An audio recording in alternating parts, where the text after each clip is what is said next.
Late one night, Ezekiel Thompson, a young black man and aspiring civil rights attorney, is pulled over in a quiet suburban neighborhood without cause. What begins as an unjust stop escalates into a harrowing encounter with Officer Hensley, exposing deep-seated racial profiling and systemic injustice. As the officer's accusatory tone and baseless claims unfold, Ezekiel grapples with not only his immediate predicament but also generations of pain, his father's wrongful arrests and his grandfather's Jim Crow-era struggles. When a bystander captures the incident on video, it ignites a national outcry, forcing Ezekiel to confront whether he can turn personal trauma into societal change. The story dives into themes of resilience, unity, and the fight for accountability, challenging viewers to reflect on how far society has come and how much further it must go. Will Ezekiel's courage spark lasting reform? Watch to witness one man's stand against a system designed to silence him. Let's start. Ezekiel gripped the steering wheel, his knuckles white against the leather as he navigated the quiet suburban streets of Portland. The clock on the dashboard read 11:47 p.m., and the hum of tires against asphalt was the only sound breaking the stillness.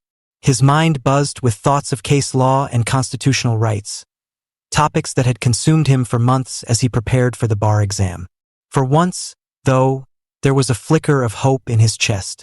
Maybe tonight, after years of grinding through books and late-night study sessions, he could let himself dream about becoming a civil rights attorney, protector of justice, someone who could make things right. The peace shattered when red and blue lights flashed in his rearview mirror. Ezekiel's heart sank. He pulled over to the side of the road, his hands instinctively rising to grip the wheel at 10 and 2. "What now?" he muttered under his breath, scanning the empty street ahead. There were no other cars, no reason for this stop except what it always seemed to be. Officer Gregory Hensley approached the car with deliberate slowness, his boots crunching against gravel. His flashlight beam cut through the darkness like a blade, sweeping across Ezekiel's face before settling on his license plate. "License and registration," Hensley barked, his voice sharp enough to slice tension into the air. Ezekiel forced himself to breathe evenly. "Yes, sir," he said, reaching carefully into his glove compartment.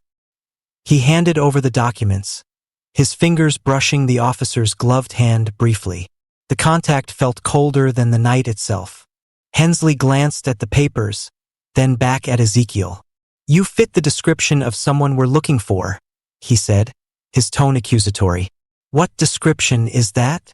Ezekiel asked, keeping his voice steady despite the storm brewing inside him. "Male, black, driving a sedan. Reported near the scene of a robbery earlier tonight." Ezekiel blinked, incredulous. "That describes half the men in this neighborhood. I've been home all evening studying. You can check my alibi if you'd like." But Hensley wasn't listening. He leaned closer, his flashlight trained on Ezekiel's face. "Stay calm, son. We don't want any trouble here." "I'm not your son," Ezekiel shot back, sharper than he intended. He clenched his jaw, regretting the slip immediately. Anger wouldn't help, not now, not ever. Still, the words hung between them like smoke, thick and suffocating. Memories flooded Ezekiel's mind unbidden. His father being pulled over for no reason, his grandfather's stories of Jim Crow brutality, the countless times he'd been followed in stores or watched suspiciously by strangers. Each memory added weight to the moment, pressing down on his shoulders until it felt hard to sit upright. But he held his ground, meeting Hensley's gaze with a mix of defiance and restraint. "You know how many people say they were just minding their business when they're caught red-handed?" Hensley sneered, stepping back slightly but keeping his hand near his holster. "Let's see some ID." Ezekiel swallowed hard, handing over his wallet. As Hensley examined it, a car slowed behind them. A young woman rolled down her window holding up her phone. Her face was pale, eyes wide with curiosity, or maybe fear. She started recording without saying a word. Neither man noticed at first. Ezekiel kept his focus on Hensley, while the officer flipped through the wallet with exaggerated care. But when the faint click of the camera shutter reached Ezekiel's ears, he glanced toward the bystander. Their eyes met briefly, and she gave him a small nod before driving off. By the time Hensley finally returned Ezekiel's documents, the encounter had stretched far longer than necessary. "You're free to go," the officer said gruffly, stepping away from the car. "Next time, try not to look so suspicious." Ezekiel didn't respond. He waited until Hensley was back in his cruiser before pulling away, his hands trembling on the wheel. The drive home felt endless, each mile heavy with frustration and exhaustion. When he finally turned onto his street, the house lights were on. Nia must be waiting for him. Inside, Nia sat on the couch, her phone clutched tightly in her hands. Her dark eyes darted up as Ezekiel walked in, relief washing over her features. For a split second, then she saw his expression. "What happened?" she demanded, standing quickly. Before he could answer, she thrust the phone toward him. On the screen was a video clip, already racking up thousands of views. It showed Ezekiel sitting stiffly in his car, Hensley looming outside, his tone unmistakably hostile even through the tinny audio. I didn't even know she was filming," Ezekiel stammered, sinking onto the couch beside her. "It was just another stop, Nia. Another reminder that no matter what I do, where I go, who I am, it doesn't matter. Not to them." Nia's jaw tightened. "Well, it matters to me, and it matters to everyone watching this. This isn't just about you anymore, Zeke. This is bigger than us." Her words struck a chord deep within him. Bigger than us. He looked at her, really looked at her, seeing the fire in her eyes and the determination etched into her posture. She was right. This wasn't just his fight anymore. It never had been. For a long moment, neither of them spoke. The silence stretched taut, filled with unspoken fears and shared resolve. Finally, Ezekiel nodded. "Okay," he said softly. "If this is going to mean something, we'll make sure it does." And for the first time since the stop, a flicker of hope reignited in his chest.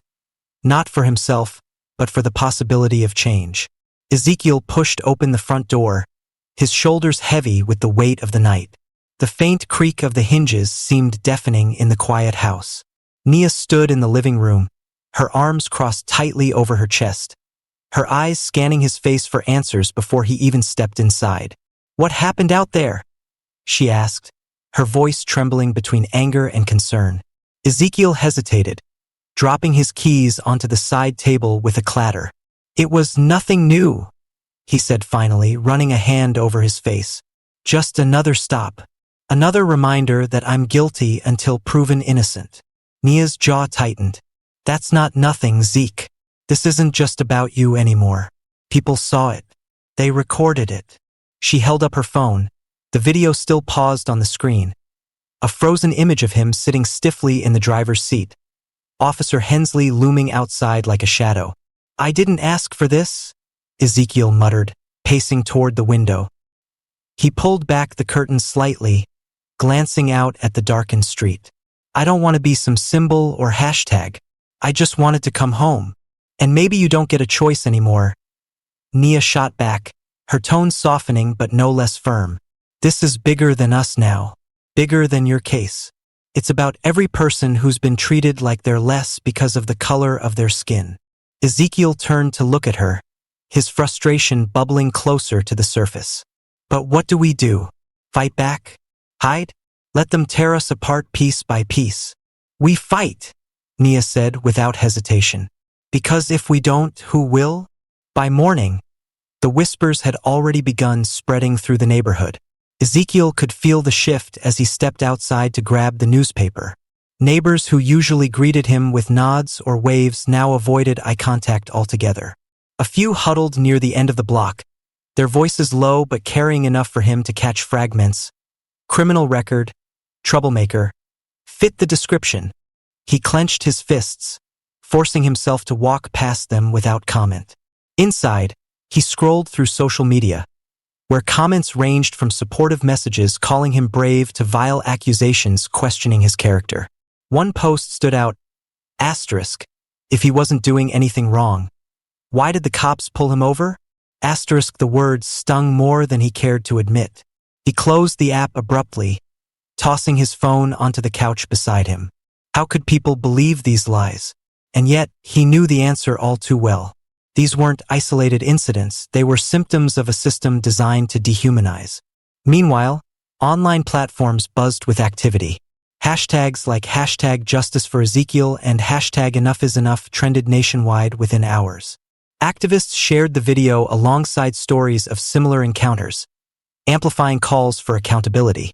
Local organizations began organizing rallies, using Ezekiel's name as a rallying cry. At first, Ezekiel felt uneasy seeing strangers championing his cause. But then he scrolled through the comments section and found messages from others who'd faced the same horrors. Parents afraid for their children, young adults recounting their own brushes with profiling, elders sharing decades-old scars. Each story added weight to the movement growing around him, transforming his personal pain into something collective. "This is what they fear," Maya Patel said when she called later that day. Her voice was steady, commanding. "They fear unity. That's why they try to divide us." Ezekiel leaned back in his chair, rubbing his temples. "Unity feels fragile right now. Half the neighborhood won't even look at me." "That's how they win," Maya replied sharply. "By making you doubt yourself, by isolating you. Don't let them." But isolation wasn't the only threat.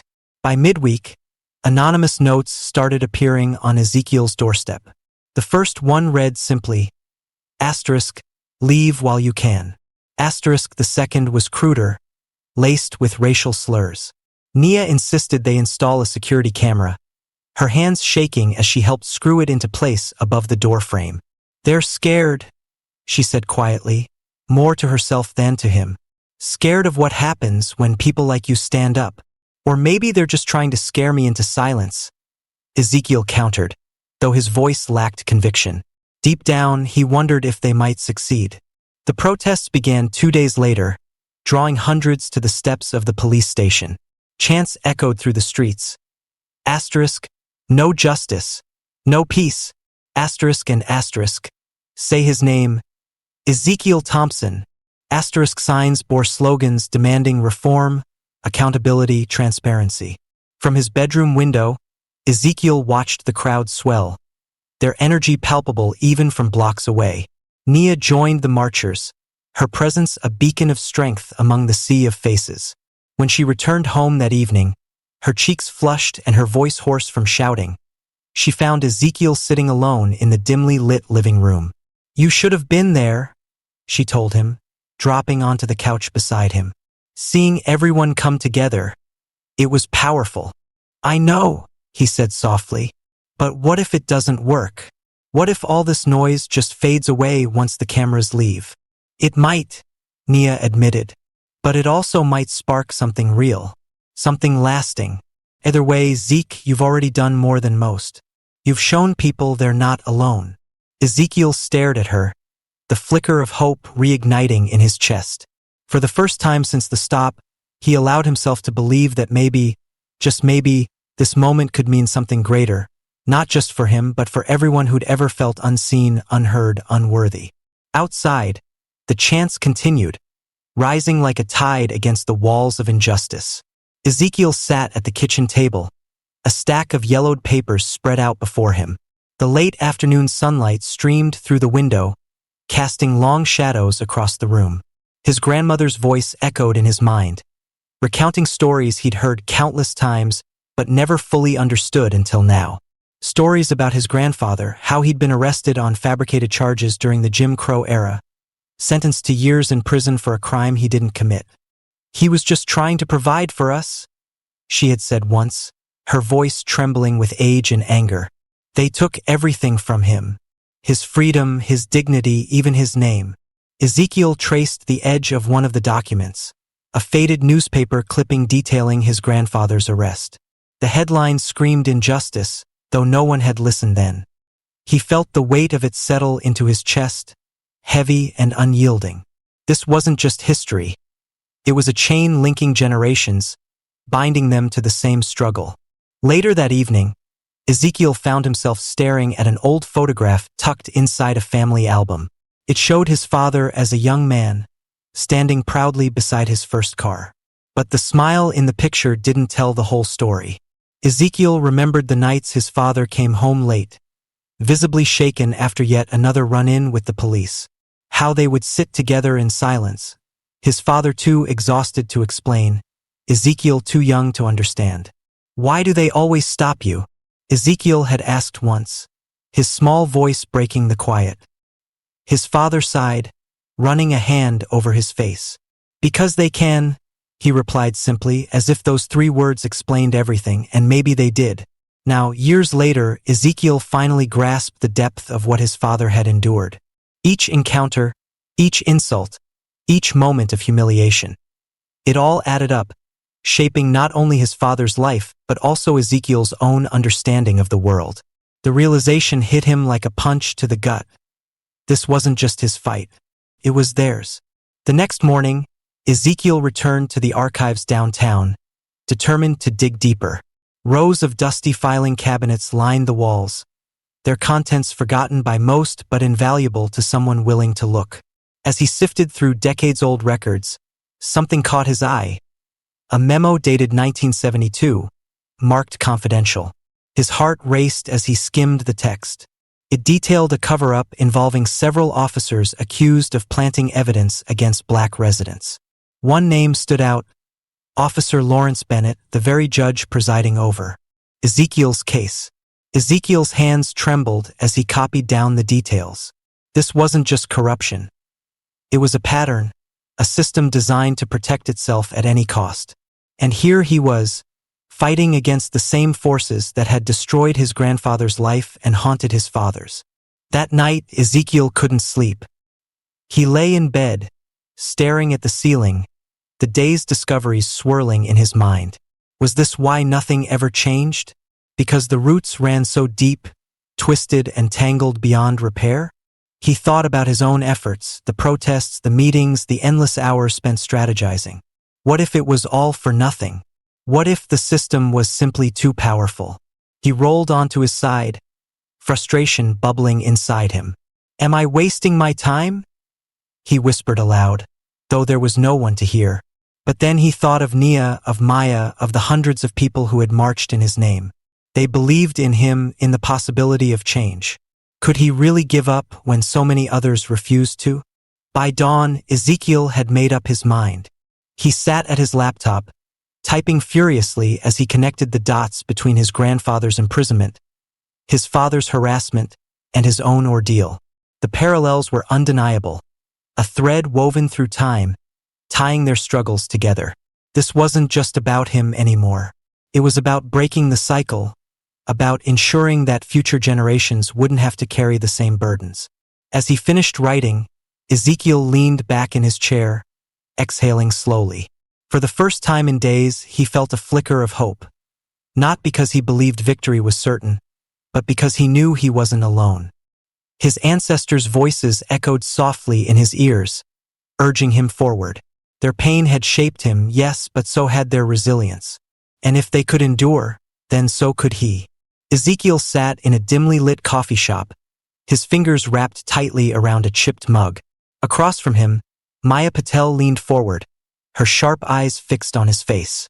She was older than him by at least a decade, with streaks of gray threading through her dark hair and a voice that carried the weight of years spent fighting battles most people wouldn't dare touch.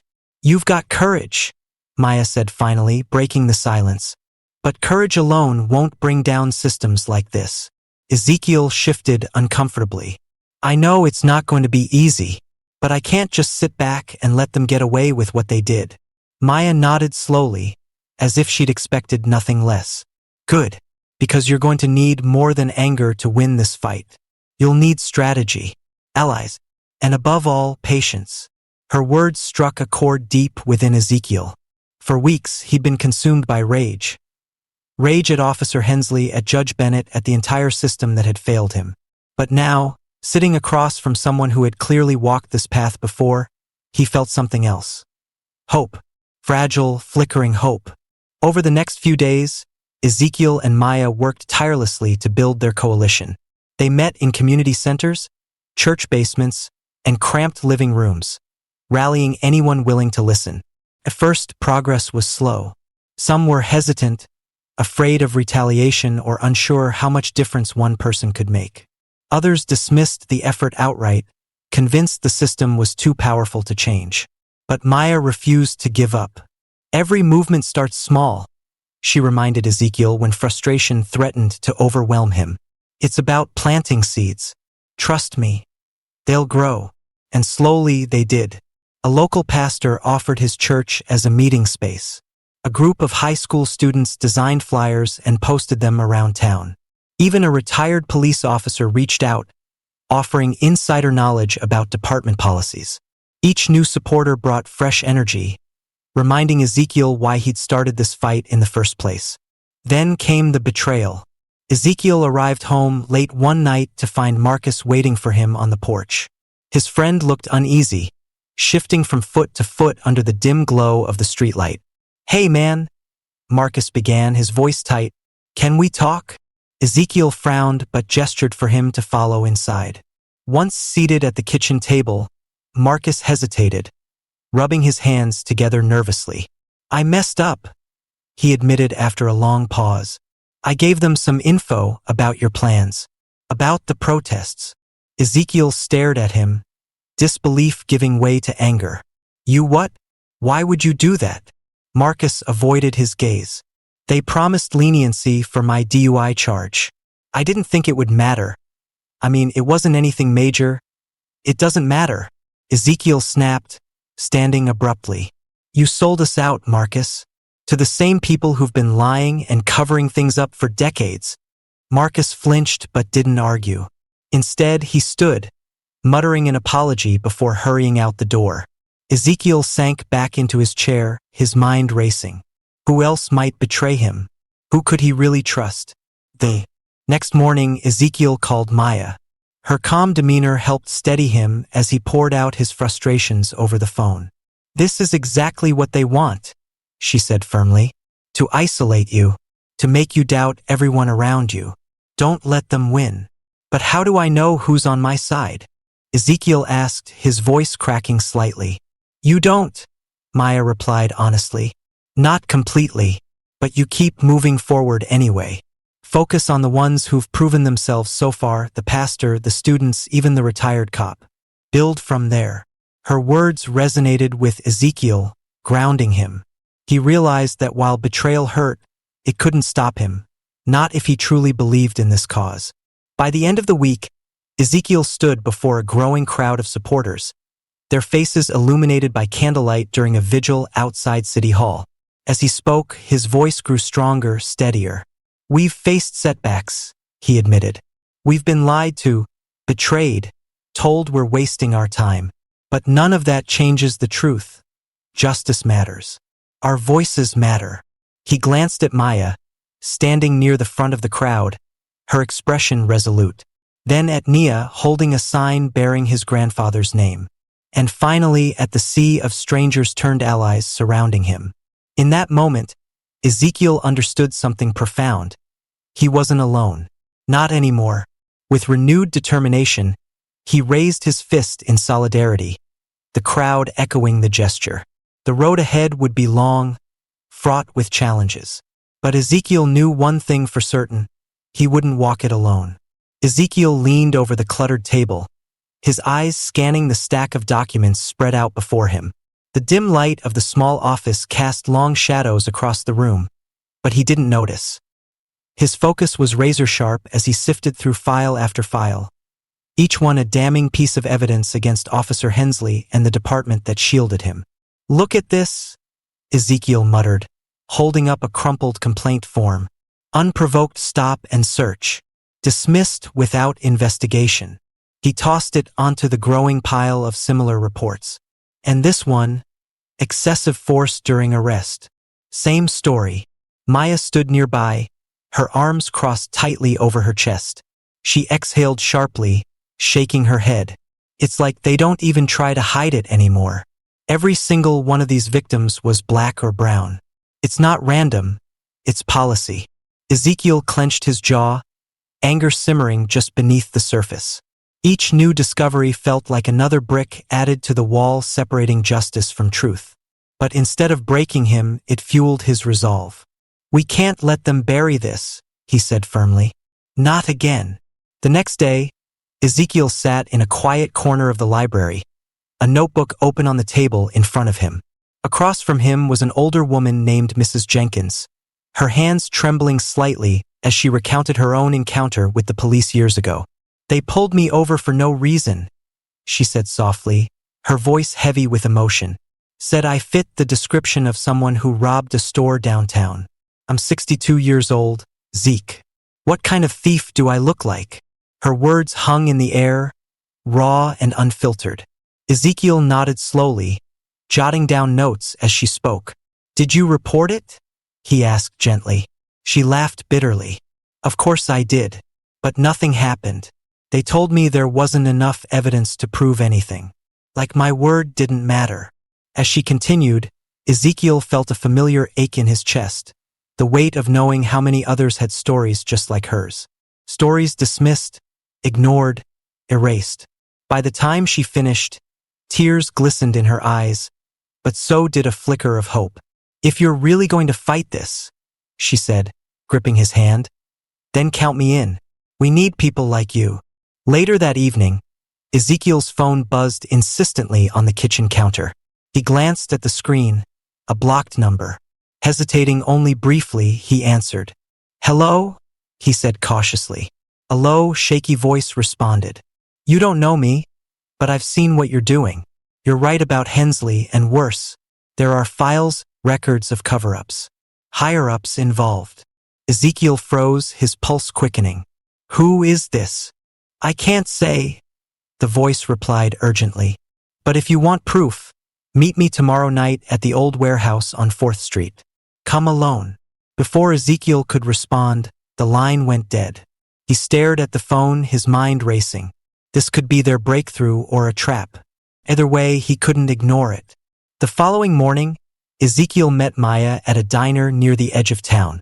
Over coffee, he recounted the mysterious call, watching as concern flickered across her face. "You can't go alone," she insisted. "What if something happens? What if they're setting you up?" "I have to," Ezekiel countered, though doubt gnawed at him. "If this person has real evidence, we can't pass it up. But I'll be careful, I promise." Maya sighed, clearly unconvinced. "Just remember, Zeke, bravery doesn't mean throwing yourself into danger blindly. Protecting yourself matters too." Her words lingered in his mind as he drove to the designated meeting spot that night. The warehouse loomed ahead, its windows dark and broken. As he stepped inside, a figure emerged from the shadows. A young officer, his face pale and drawn. "I shouldn't be here," the man whispered, glancing nervously over his shoulder. "But you deserve to know the truth." He handed Ezekiel a flash drive. "Everything's on here, names, dates, everything. If anyone finds out I gave this to you." He didn't finish the sentence, but Ezekiel understood. The risks were enormous for both of them. Back home, Ezekiel plugged the flash drive into his laptop, his heart pounding as files began to load. The whistleblower's information was explosive. Emails detailing deliberate suppression of misconduct cases, memos authorizing illegal practices, names of officials complicit in the cover-ups. It was more than enough to expose the rot within the department, but it also made them targets. When Maya arrived the next morning, her expression hardened as she reviewed the contents. "This changes everything," she said quietly. "But it also puts us all in danger. Whoever leaked this won't stay safe for long." Ezekiel nodded grimly. "Then we protect them, and we move fast." Over the next several days, they worked tirelessly, encrypting files, securing backup copies, and planning their next steps. Sleep became a luxury neither could afford, but exhaustion was a small price to pay for the chance to bring justice to those who had been silenced for too long. One evening, as they pored over strategy notes, Maya looked up at Ezekiel, her gaze steady. "We're running out of time," she said, "but we're ready. Whatever comes next, we face it together." Ezekiel met her eyes, drawing strength from her unwavering support. For the first time since this journey began, he allowed himself to believe, not just in victory, but in the power of standing firm when the odds seemed insurmountable. Ezekiel paused at the threshold of the courtroom, his hand resting lightly on the doorframe. The room buzzed with energy, a low murmur of voices filling the air like static electricity. Rows of spectators sat shoulder to shoulder, their eyes fixed on him as he entered. Some faces were sympathetic, others skeptical, and a few openly hostile. He could feel the weight of their stares pressing down on him, each gaze carrying its own judgment. Nia squeezed his hand briefly before letting go, her touch grounding him for just a moment. The air inside was thick, heavy with anticipation. Ezekiel took a deep breath, trying to steady himself as he moved toward the front. Maya sat at the counsel table, her posture rigid but focused. She glanced up at him, offering a small nod of encouragement. "You've got this," she whispered, though her voice carried more determination than reassurance. The prosecutor stood first, his tone measured but sharp as he laid out the case against Officer Hensley and the department. He painted a picture of systemic abuse, citing the evidence Ezekiel and Maya had painstakingly gathered, the dismissed complaints, the whistleblower's testimony, the decades-old cover-ups. His words were deliberate, designed to expose the cracks in the system. But when the defense attorney rose to speak, the atmosphere shifted. Her voice dripped with condescension as she attacked Ezekiel's credibility, questioning his motives and casting doubt on the legitimacy of the evidence. "This isn't about justice," she declared, pacing slowly in front of the jury. "It's about revenge, about tearing down an institution that has served this community for generations." Ezekiel clenched his fists under the table, his knuckles white. Every word felt like a punch to the gut, twisting the truth until it barely resembled reality. He glanced at Maya, who met his gaze with a silent promise. "Stay strong." Just as the tension reached its peak, a commotion erupted near the back of the room. A young journalist stood, holding up a document. "Your Honor," he called out, his voice trembling but resolute, "I have evidence that Judge Bennett is directly connected to former Police Chief Grayson, a man implicated in multiple corruption scandals." The courtroom fell silent, the kind of silence that hums with shock. All eyes turned to Judge Bennett, whose face remained impassive despite the storm brewing around him. Ezekiel felt his stomach drop. Of course, it made sense now, the dismissals, the resistance, the feeling that they were fighting not just the system but the very people meant to uphold it. Maya was the first to react, rising swiftly to her feet. "Your Honor," she said, her voice cutting through the chaos. "We demand an assurance of impartiality. If you cannot provide that, then we request your recusal from this case." Bennett's jaw tightened, his calm facade cracking slightly. "This court will not be swayed by baseless accusations," he replied, though his tone lacked conviction. Gasps rippled through the crowd, the mistrust palpable. Ezekiel leaned forward, his voice low but urgent as he spoke to Maya. "We can't let this slide. If he stays, it's over before it even begins." "I know," Maya muttered, her mind racing. "We push harder. We remind them what's at stake." As the hearing dragged on, emotions ran higher than ever. Ezekiel watched as supporters in the gallery exchanged worried glances, while opponents muttered among themselves, clearly emboldened by the judge's refusal to step aside. Doubt crept into his mind, whispering cruel truths. What if this was all for nothing? What if the system wins again? But then he caught sight of Nia, sitting quietly in the second row. Her eyes locked onto his, unwavering and fierce. Behind her, Mrs. Jenkins nodded subtly, her presence a reminder of everyone who had shared their stories, everyone counting on him to see this through. Ezekiel straightened in his seat, drawing strength from their belief in him. When it was finally his turn to take the stand, Ezekiel's voice wavered only slightly as he began to speak. "This isn't just my story," he said, looking directly at the jury. "It's the story of every person who's been told they don't matter, who's been treated like a statistic instead of a human being. We're here today because silence hasn't worked, ignoring the problem hasn't worked, and pretending it doesn't exist, that hasn't worked either." His words hung in the air, raw and unfiltered. For a brief moment, the room seemed to hold its collective breath. Even Judge Bennett couldn't mask the flicker of unease in his expression.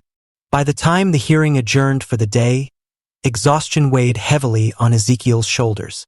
Outside the courthouse, reporters shouted questions, their cameras flashing like strobe lights. He ignored them, focusing instead on the small group waiting for him, Nia, Maya, and a handful of allies who had stood by him since the beginning. "You did good today," Maya said, placing a hand on his arm. "But this isn't over yet. Tomorrow we will come back stronger." Ezekiel nodded, though his thoughts were elsewhere. As he looked out at the sea of faces, some hopeful, some angry, some still uncertain, he realized something profound. This fight wasn't just about winning or losing. It was about refusing to back down no matter how stacked the odds seemed. And in that refusal there was power. The courtroom fell silent as the foreman of the jury stood, his voice cutting through the tense air like a blade. "On the charge of systemic misconduct within the police department, we find in favor of partial accountability. However, regarding Officer Gregory Hensley, we find insufficient evidence to convict." For a moment, no one moved. Then the room exploded into chaos. Cheers erupted from some corners, while angry shouts filled others. Supporters of Ezekiel clapped hesitantly, their relief tempered by frustration. Opponents muttered under their breath, shaking their heads in disapproval. Ezekiel sat frozen, his hands gripping the edge of the table so tightly that his knuckles turned white. Beside him, Maya exhaled sharply, her jaw tightening. "This isn't justice," she whispered, though her words were drowned out by the noise around them. Ezekiel didn't respond. His mind raced, trying to process what had just happened. Partial accountability? What did that even mean? It felt hollow, a half measure wrapped up in legal jargon, designed to pacify without truly addressing the root of the problem. He glanced at Nia, who sat in the front row, her face unreadable but her eyes glistening with unshed tears. Outside the courthouse, the verdict spread like wildfire. Social media lit up with reactions, hashtags trending nationwide. Hashtag justice denied, hashtag accountability now, hashtag stand with Ezekiel. The community was split down the middle. Some saw the ruling as a step forward, a crack in the impenetrable wall of systemic injustice. Others viewed it as yet another failure, proof that the system would never hold itself accountable. At a local diner, two women argued over coffee. One slammed her hand on the table. "It's something, isn't it? At least they admitted wrongdoing." The other shook her head vehemently. "Admitting wrongdoing doesn't change anything if no one pays for it. They're letting Hensley walk away scot-free." Meanwhile, across town, a group of teenagers gathered in a park, their phones glowing as they watched live streams of protests beginning to form. "We can't let this slide," one boy said, his voice trembling with anger. "If we don't do something now, nothing will ever change." By evening, the streets came alive with voices demanding justice. Protesters marched through downtown Portland, carrying signs and chanting slogans. "No justice, no peace," echoed off the buildings, mingling with cries of "Fire Hensley." Ezekiel walked among them, his chest swelling with pride despite the bitter taste of defeat still lingering in his mouth. These people weren't giving up, not yet. Nia joined him, looping her arm through his. "Look at them," she said, gesturing toward the crowd. "They're not going to stop fighting. Neither should you." "I know," Ezekiel replied, though his voice was soft, almost distant. He couldn't help but feel the weight of what they'd lost. But seeing the determination in the faces around him reminded him why he'd started this fight in the first place. Not everyone supported the protests. Across the street, a smaller group of counter-protesters held their ground, holding signs that read, "Back the badge" and asterisk, "All lives matter." Asterisk tensions simmered between the two groups, each side shouting louder than the other. A young man in a blue hoodie stepped forward from the pro-police crowd, pointing accusingly at the protesters. "You're tearing apart our community. You think attacking cops is going to fix anything?" An older woman from the opposing side shot back, her voice sharp. "We're not attacking cops. We're demanding accountability." There's a difference. The exchange quickly escalated, drawing the attention of nearby officers who struggled to keep the groups separated. Ezekiel watched from a distance, his heart sinking. This was exactly what he'd feared. The division running deeper than ever, pitting neighbor against neighbor, friend against friend. Later that night, Ezekiel found himself standing alone on the steps of City Hall, the echoes of chants fading into the cool night air. The protests continued blocks away, but here, there was only silence.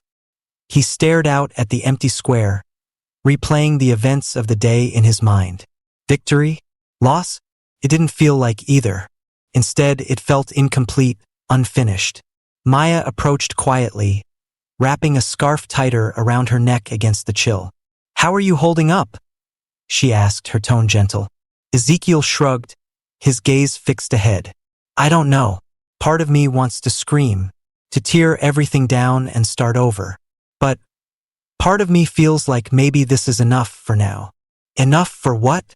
Maya pressed. "For starting conversations," Ezekiel said finally. "For making people care. For showing folks like Hensley that we're watching. That we won't forget." Maya nodded slowly, placing a hand on his shoulder. "Then don't lose sight of that. This isn't the end. It's just the beginning." As she walked away, leaving him alone with his thoughts, Ezekiel allowed himself a small smile. Imperfect as it was, this moment mattered. It wasn't justice, not fully, but it was hope. And sometimes, hope was enough to light the way forward. Ezekiel sat alone in the dimly lit living room, the soft hum of the ceiling fan filling the silence. Outside, the world continued its restless pace, but inside, time seemed to stand still. He leaned back on the couch, his head resting against the cushion, staring at the cracks in the plaster ceiling above him. Memories flooded his mind, flashes of fear when Officer Hensley's flashlight had blinded him during that fateful stop. Waves of anger as he listened to defense attorneys twist his story in court. Moments of quiet resilience when strangers chanted his name in protest.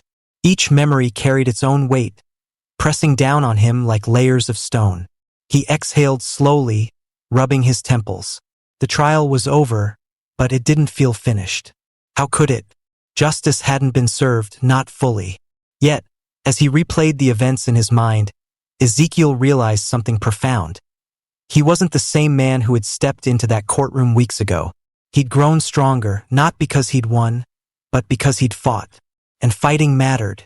Later that week, Ezekiel met with Maya at a small cafe downtown. They sat by the window, sipping lukewarm coffee as rain streaked the glass behind them. "You did more than anyone thought possible," Maya said, breaking the comfortable silence between them. Her voice was warm, encouraging, but firm. "People are talking about systemic racism now because of you. That's no small thing."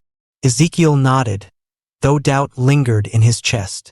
"But talk isn't enough, Maya. We need action. Real change.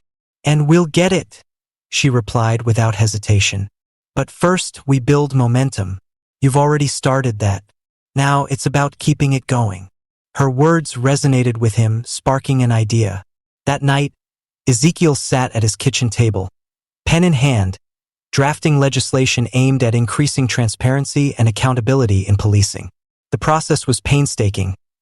Hours spent researching legal precedents, consulting experts, and rewriting sections until they were clear and concise. But each word felt like a step forward, a brick laid in the foundation of a better future. One evening, Nia found him hunched over the table, surrounded by papers and empty coffee cups. She placed a hand on his shoulder, squeezing gently. "You're going to burn yourself out if you keep this up," she said softly. "I can't stop," Ezekiel replied, his voice thick with determination. "Not now. Not when we're so close." Nia smiled faintly, brushing a strand of hair from her face. "I know.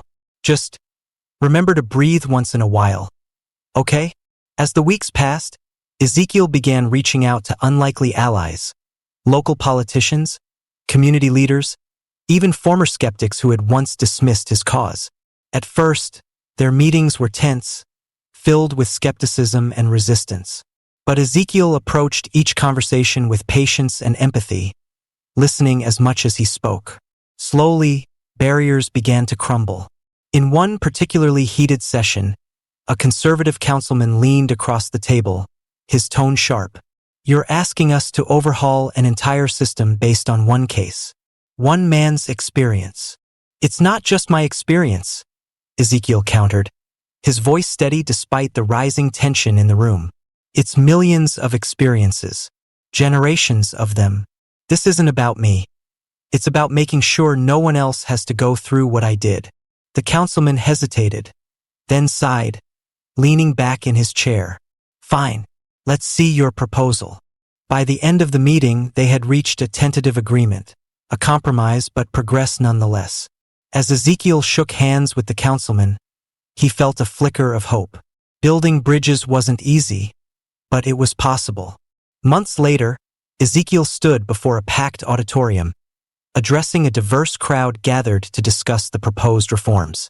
His voice carried confidence now, born from months of hard work and collaboration.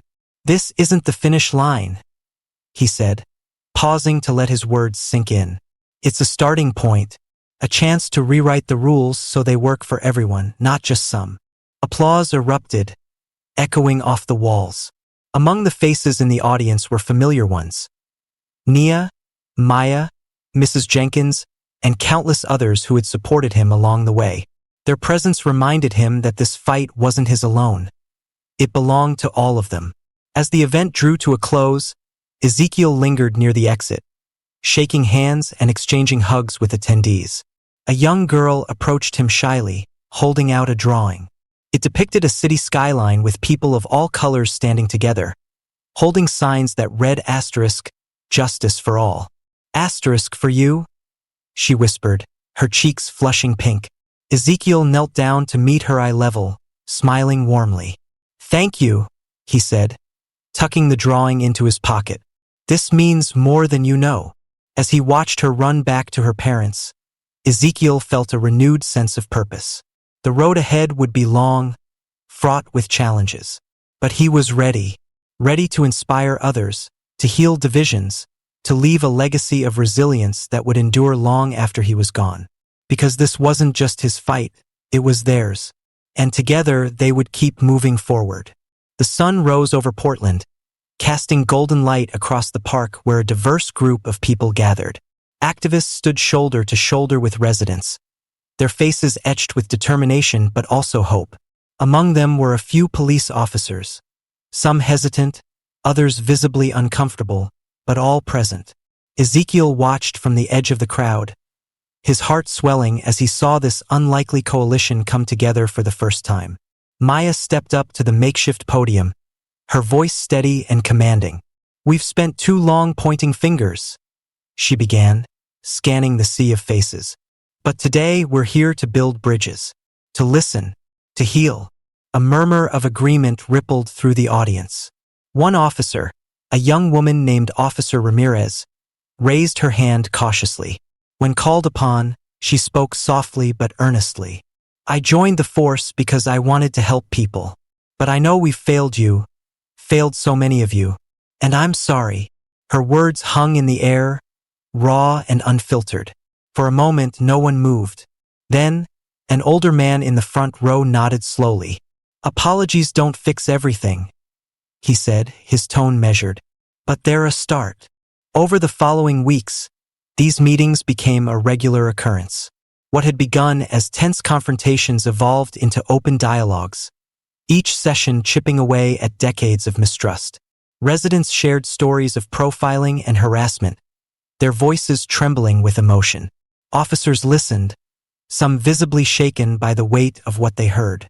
In turn, they opened up about the pressures of their jobs, the fear of being vilified, the struggle to uphold justice while navigating flawed systems.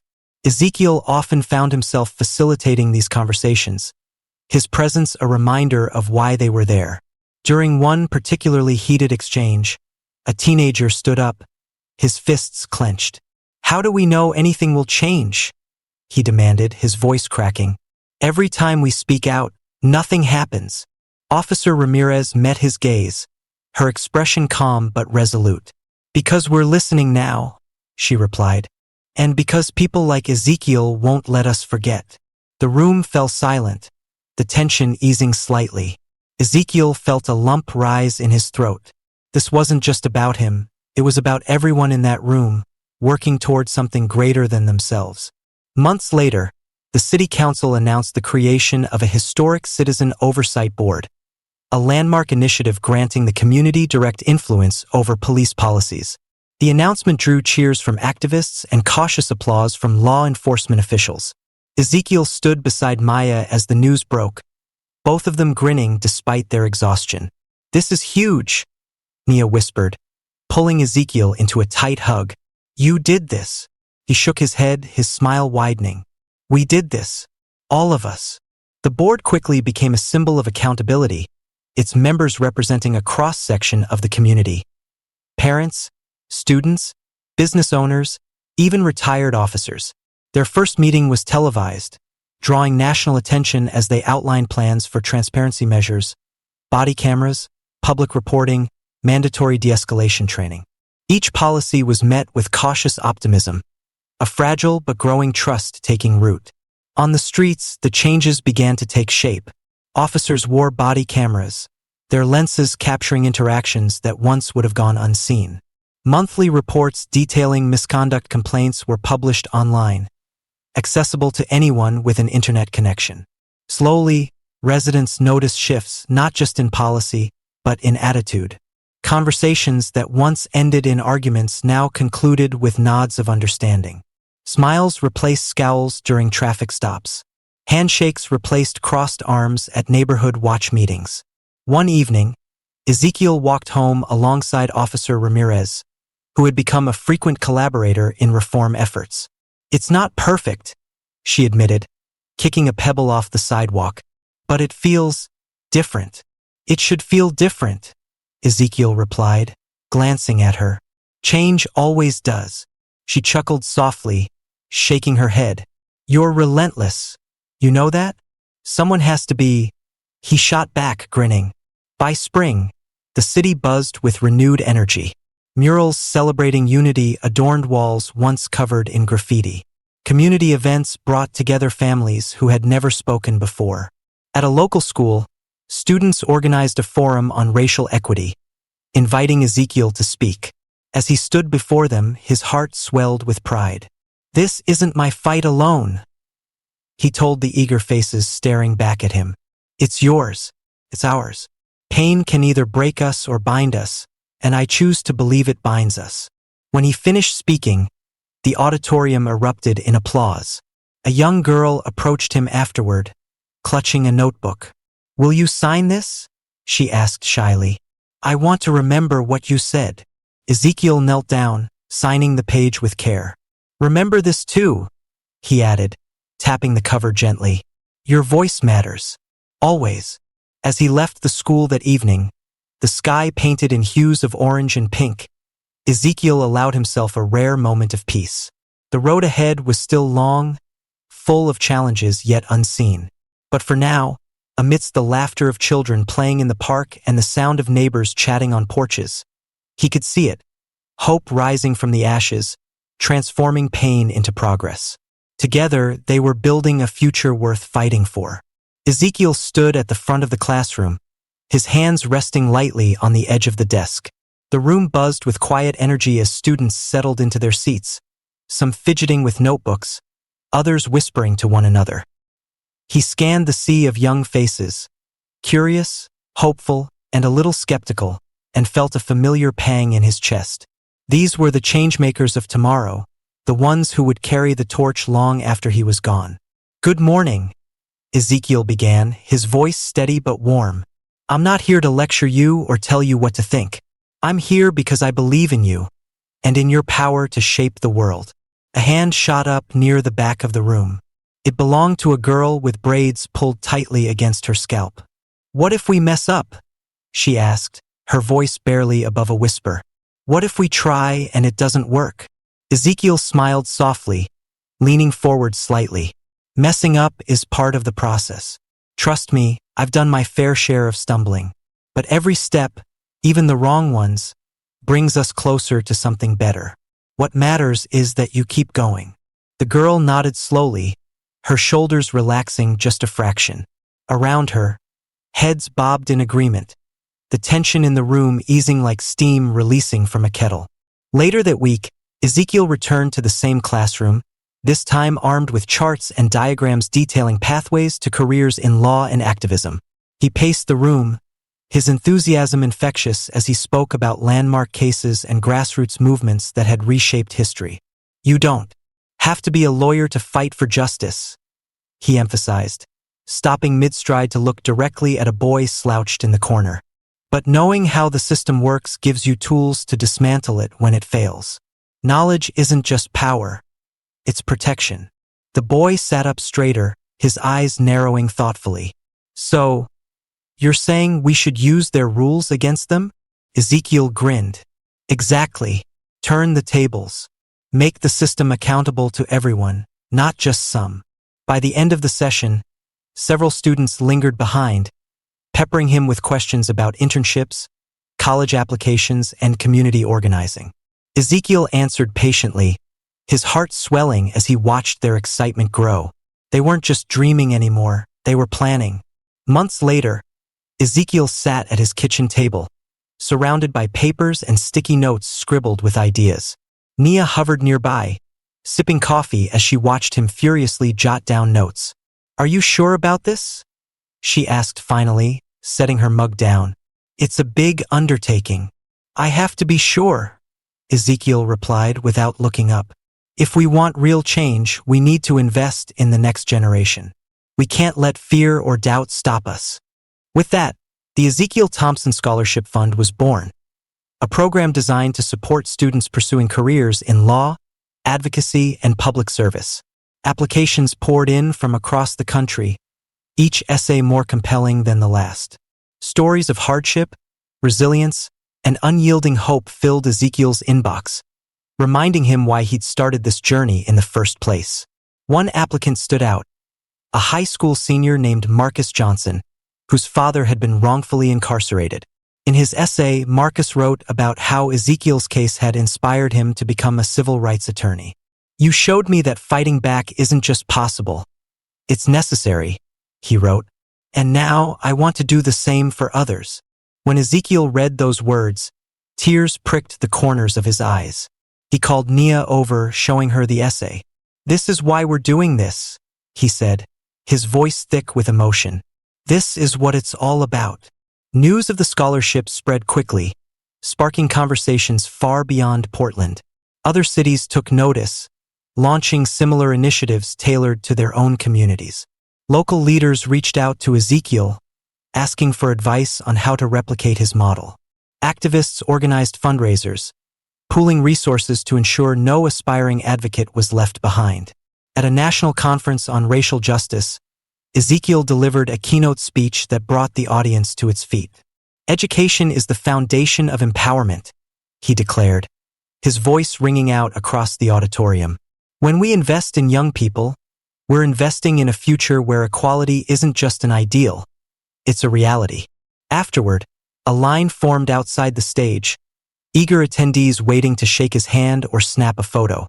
Among them was a middle-aged woman clutching a brochure about starting a scholarship fund in her hometown. "Thank you," she said simply, her eyes shining. "You've given us a blueprint for change." Years passed, and Ezekiel found himself standing once again in a classroom. But this time, the students were older, sharper, and brimming with ambition. Many were former scholarship recipients, now pursuing degrees in law and policy. As they shared updates on their projects, campaigns to reform sentencing laws, workshops teaching youth about civic engagement, legal clinics offering free services to underserved communities, Ezekiel felt a profound sense of fulfillment wash over him. After the session ended, a young man approached him, extending a hand. "Mr. Thompson, I just wanted to say, thank you. Your scholarship changed everything for me." Ezekiel shook his hand firmly, smiling. "Don't thank me yet. You're the one doing the hard work. Just promise me one thing." "What's that?" the student asked. "That you'll never stop carrying the torch." As the young man nodded earnestly, Ezekiel knew his legacy was safe, not because of anything he'd done alone, but because of the countless others who had chosen to join him in the fight. Together, they were building a brighter, more just future, one story, one voice, one victory at a time. Ezekiel stood at the edge of the stage, his hands gripping the podium as he surveyed the sea of faces before him. The park was alive with energy. Children laughing, elders clapping rhythmically, and banners fluttering in the breeze. A diverse crowd had gathered to celebrate the strides made since his case first brought national attention to systemic injustice. Cheers erupted when Ezekiel stepped forward, but beneath the surface of celebration, he felt the weight of unfinished work pressing heavily on his chest. Today, he began, his voice steady but tinged with emotion. We honor progress. We honor resilience. But let me be clear, this isn't the finish line. It's a checkpoint. The applause softened, replaced by murmurs of agreement. Ezekiel scanned the audience, meeting eyes filled with hope, determination, and lingering pain. He knew they understood what he meant. Justice wasn't something you achieved once and forgot about. It was a constant battle, a promise that needed renewing every day. As the event continued, speakers from all walks of life took the stage, each adding their voice to the chorus of change. An elderly woman named Mrs. Calloway recounted her decades-long fight for fair housing policies, her voice trembling but resolute. They told me I was dreaming too big, she said, her gaze sweeping across the crowd. But dreams are how we build new realities. Next came Carlos Rivera, a young activist who had organized protests against discriminatory hiring practices. His words were fiery yet hopeful. We've shown them what unity looks like, he declared, pumping his fist in the air. And now, they can't unsee it. Each story added layers to the collective narrative of struggle and triumph, weaving together threads of shared experience. Ezekiel listened intently, nodding along as tears glistened in the corners of his eyes. These weren't just individual victories, they were proof that change was possible when people refused to stay silent. When it was Ezekiel's turn to speak again, he turned his focus to the youngest members of the audience. Dozens of teenagers and college students sat cross-legged on blankets spread across the grass, their faces glowing with curiosity and purpose. Ezekiel leaned into the microphone, his tone softening but no less urgent. To the young people here today, he said, pausing to let his words sink in, you are the reason I keep fighting. You're the ones who will take this torch and run farther than any of us could have imagined. A girl near the front raised her hand timidly.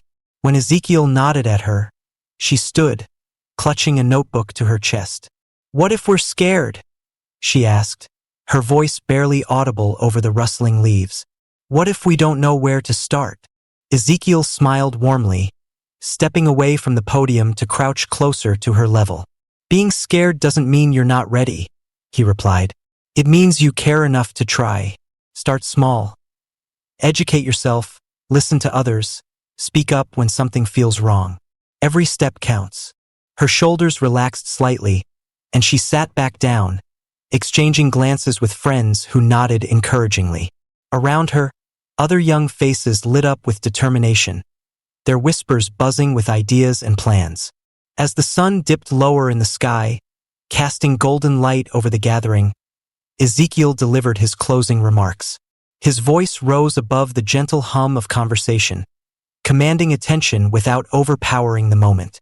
We've come so far, he said, his tone firm but compassionate. But the road ahead is still long. Justice isn't a destination. It's a journey, and it demands everything we have.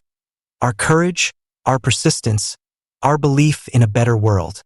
He paused, letting the gravity of his words settle over the crowd. So I ask you this, will you stay vigilant? Will you hold yourselves and those in power accountable? Because complacency is the enemy of progress. The response was immediate. A thunderous round of applause, punctuated by shouts of affirmation. Ezekiel felt a surge of gratitude wash over him, knowing that these voices would carry the movement forward long after he stepped off the stage. As the event drew to a close, families packed up picnic blankets and volunteers dismantled booths, but the energy lingered. Young activists clustered together, exchanging contact information and brainstorming ideas for future projects. Ezekiel wandered among them, listening as laughter mingled with passionate debate. Nearby, Nia approached him, wrapping an arm around his waist. "You did good today," she said, her smile warm and proud. "Look at them, all fired up and ready to go." Ezekiel followed her gaze, watching as a group of teens huddled around a laptop, sketching out plans for a community workshop. For the first time in months, he allowed himself to feel a flicker of genuine optimism. Not because the fight was over, but because it was continuing. "They're going to do amazing things," he murmured, his voice thick with emotion. "And we'll be right here, cheering them on." As the last rays of sunlight faded into twilight, Ezekiel stood quietly, taking in the scene before him. Hope wasn't just a feeling. It was action, momentum, a spark passed from one generation to the next. And in that moment, surrounded by voices determined to shape a brighter future, Ezekiel knew the legacy of resilience would endure. Creating meaningful content takes time, dedication, and a lot of effort. From researching to writing, editing, and finally presenting it to you all. Every step is done with love and commitment. So, if you appreciate the hard work behind the scenes, don't forget to like, share, and subscribe. Your support means the world to us and motivates us to keep pushing boundaries.